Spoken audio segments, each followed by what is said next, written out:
Olá, seja muito bem-vindo à segunda aula do nosso curso. Nosso curso aí para você abandonar o consumo de pornografia, recuperar a sua vida sexual e a sua motivação em 30 dias. Nós estamos no primeiro módulo, Entender para Transformar, e essa é a segunda aula desse primeiro módulo.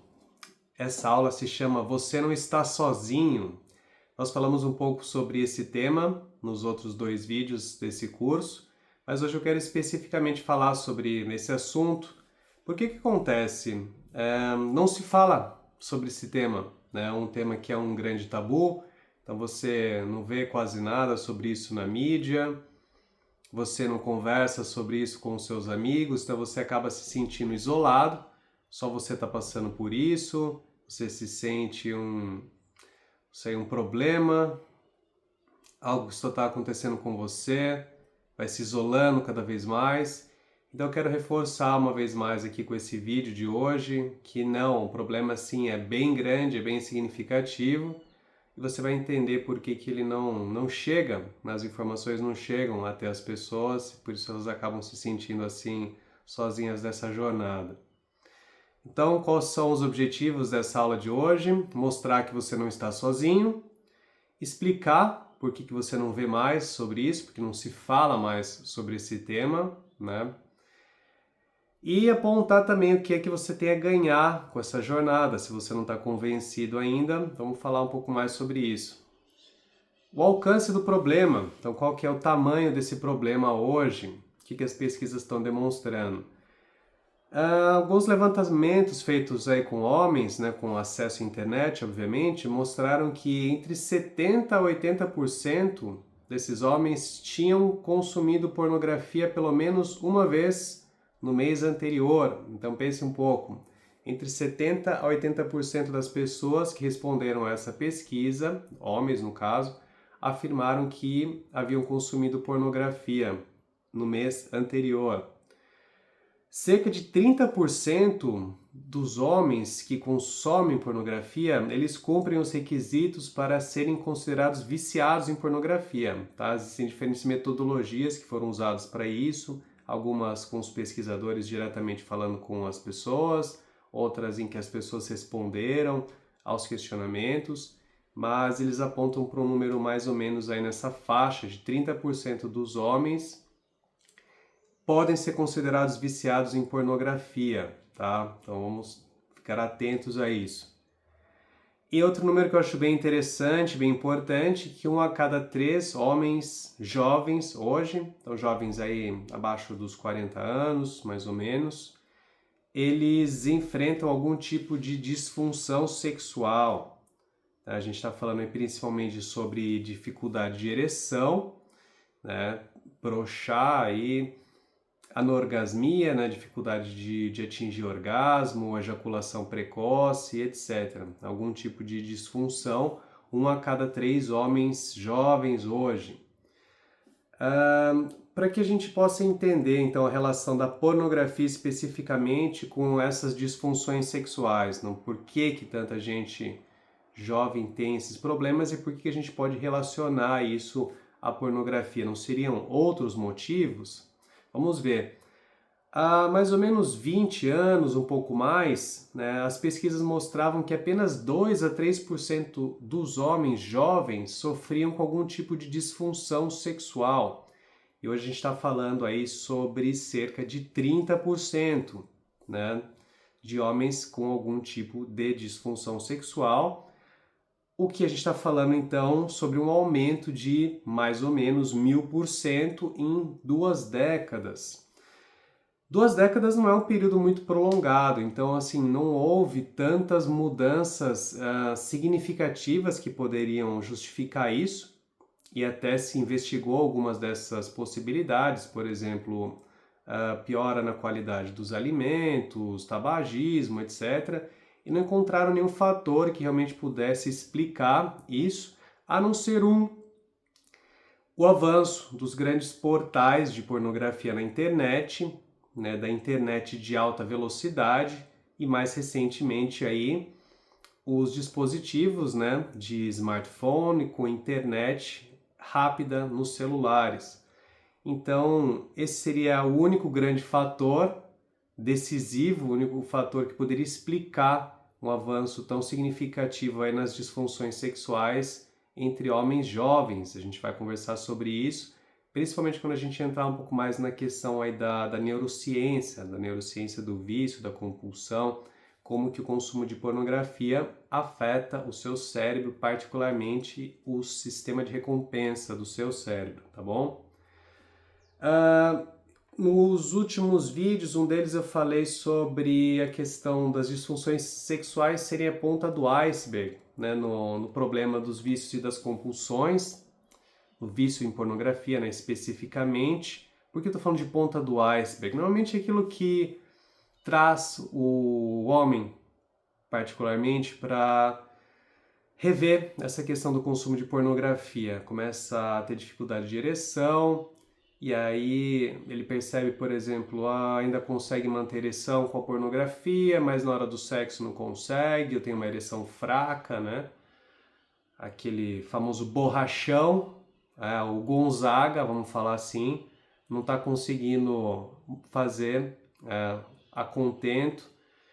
Então ele começa a entrar em desespero e aí ele começa talvez aí a aventar possibilidades e parece que a pornografia tem alguma coisa a ver com isso e tem. Mas é a ponta do iceberg, por quê? Porque tem outros problemas e as pesquisas apontam justamente para isso. Falta de motivação, eu diria que é um dos principais dessa geração aí que está muito desmotivada. Não é só a pornografia, são os estímulos, excesso de estímulos, de dopamina vazia, aquilo que gera uma sensação rápida e imediata de satisfação, um pico, né, de dopamina. Então, mídias sociais, pornografia, as bets, até mesmo fast food, tudo isso contribuindo aí para esse cenário de falta de motivação, de um cérebro que vai ficando completamente drenado, não tem mais motivação para buscar as coisas, né, que normalmente trariam a satisfação. Então, buscar uma melhora de vida, um trabalho, fazer alguma coisa, limpar sua casa, depois você tem aquela sensação boa de que você fez algo bacana para você. Então, essa falta de motivação é um problema sério hoje. Problemas de relacionamento também, as pesquisas estão aí para mostrar que o consumo de pornografia está relacionado a taxas muito mais altas de divórcio, né, entre homens casados e níveis menores de satisfação com o relacionamento, níveis menores de satisfação inclusive com a parceira.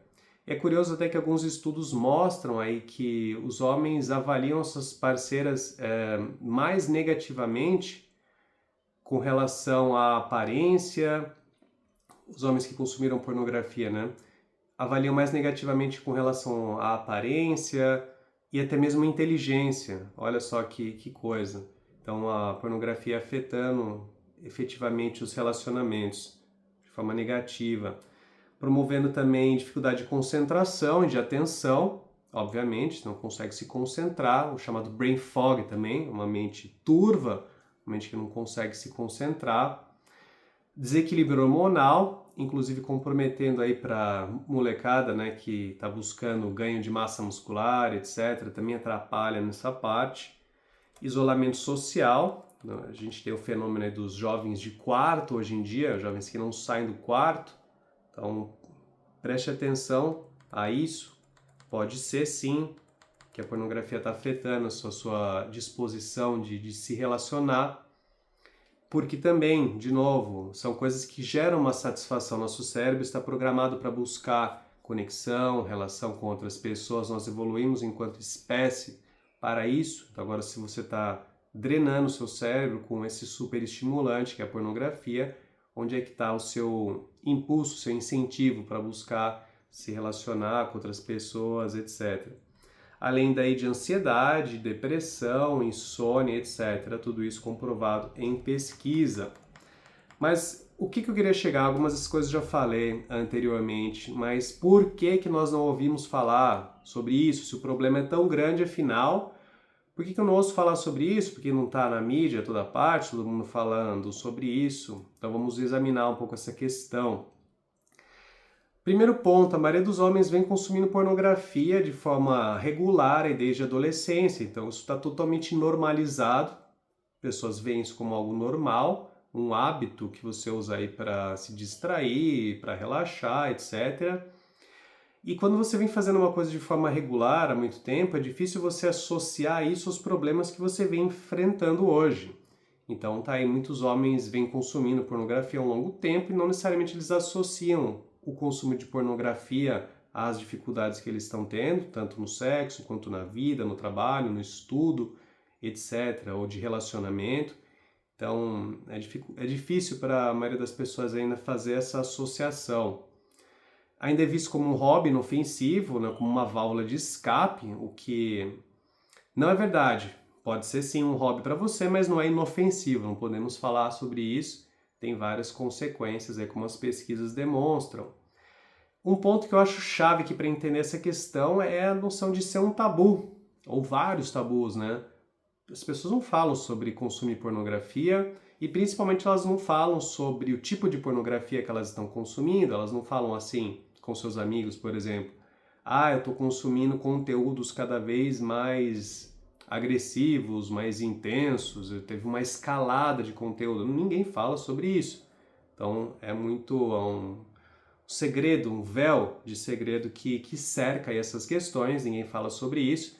Disfunção sexual também, o camarada não fala que tá broxando, não tá conseguindo transar com a sua namorada, com suas parceiras, que só consegue manter ereção vendo pornografia. Quem fala sobre isso, né? Ainda mais em mídia e tal, esquece.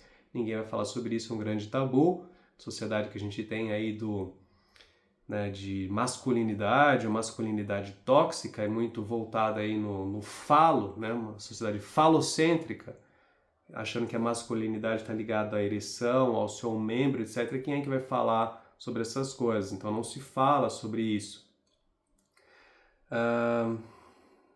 Ninguém quer se expor, né? Essa é a questão. Mas e as críticas? Quem é que fala sobre isso? Via de regra, quem critica a pornografia vem por um viés de moralidade ou de religião, normalmente as duas coisas juntas, né?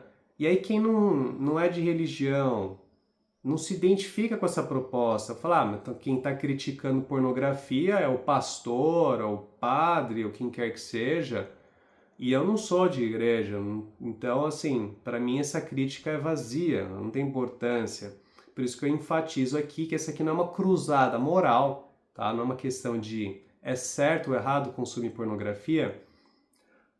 A decisão é sua sobre é certo ou errado. Existem várias questões morais também sobre isso, sobre as atrizes, o tipo de ambiente que cerca essa indústria, mas esse não é meu olhar, não é meu viés, meu foco. Eu quero principalmente olhar para a questão dos efeitos que isso tem para a sua vida. Então é sobre isso que a gente se concentra aqui.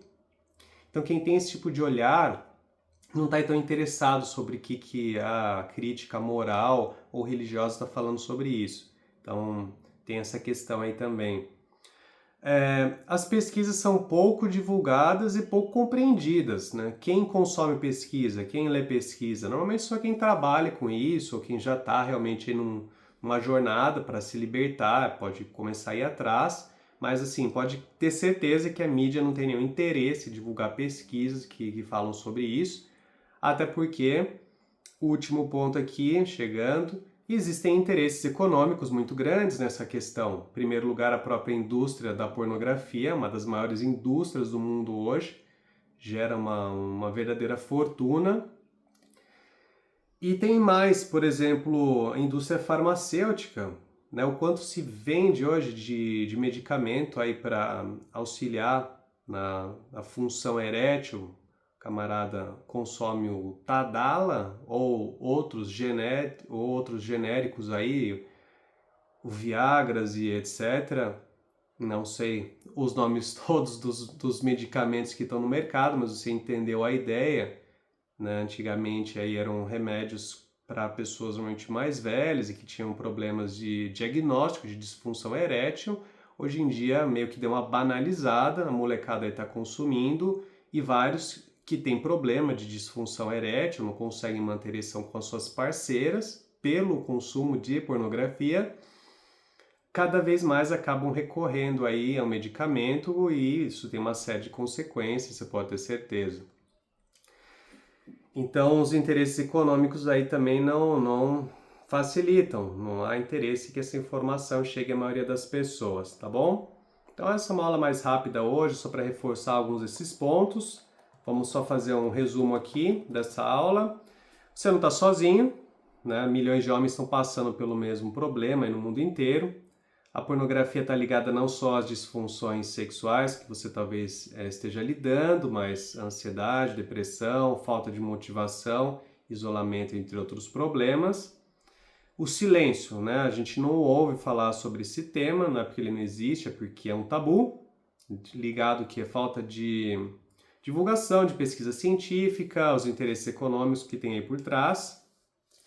E as críticas mal direcionadas, vindo aí principalmente por um viés de moralidade, de religião e não de neurociência, não do que isso está impactando aí a sua vida.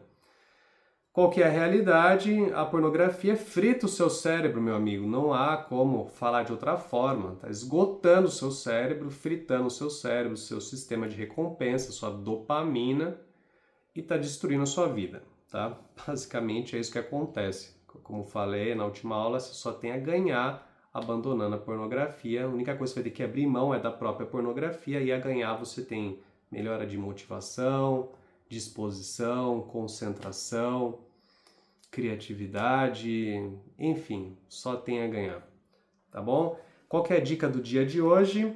Na última vez nós falamos para você observar como você se sente antes do consumo de pornografia, quando você sente o impulso de consumir pornografia. O exercício de hoje, a dica do dia de hoje é mais ou menos a mesma, mas eu vou falar para você, se você vier a consumir, para que você observe o que acontece depois, tá? Do que você consome a pornografia. Então, como você se sente depois? Tá? Quais são os pensamentos que você tem, as sensações, as emoções, tá? Observa tudo isso, procura observar isso tudo sem julgamento, porque a tendência é que você entre numa espiral de culpa, de vergonha, que você vai lá para baixo, até porque fisicamente você vai se sentir mal, né? Você vai ter um pico de dopamina, depois você vai para a fase de vale, nós vamos falar sobre isso, que você se sente deprimido, desmotivado, e muitas vezes se associa a essa desmotivação, essa sensação negativa, aí os sentimentos de culpa, de vergonha, etc. Vai te jogando mais para baixo, o que em algum momento vai simplesmente aumentar o incentivo para que você queira consumir de novo, para que você se sinta melhor, que você saia do fundo do poço e vá se sentir melhor. E aí você já percebeu que você vai ficar nessa dinâmica de picos e vales, e aí a gente vai ver o quanto isso é negativo, desastroso para a sua saúde cerebral, tá bom? Então, se vier a consumir, procure observar de forma com presença, sem julgamento, sem autocrítica, mas procure observar e anota lá no seu diário, né? Como a gente sugeriu aí, mantenha o seu diário, vai fazendo as suas anotações, vai se conhecendo, tá bom? Então, um abraço, até a próxima aula.